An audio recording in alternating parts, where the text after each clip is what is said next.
বিজেপির fundamental thought হচ্ছে গো হত্যার বিরুদ্ধে।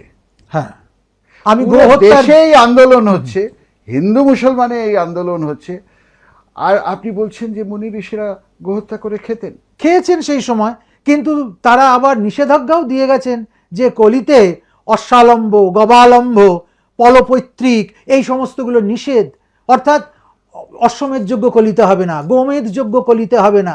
এখন যা এনভায়রনমেন্ট, এখন যা পরিস্থিতি, এখন আমাদের শরীরের যা ক্ষমতা, সেই অনুযায়ী গোধন আমরা যদি নষ্ট করি, আমরা গো মাতাকে যদি হত্যা করি, তাহলে আমরা আত্মঘাতী হব।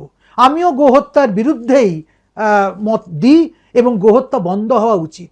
গো মাতাকে রাষ্ট্র মাতা ঘোষণা করা উচিত, গীতাকে রাষ্ট্রীয় গ্রন্থ ঘোষণা করা উচিত, এখানে কোনো দ্বিমত নেই।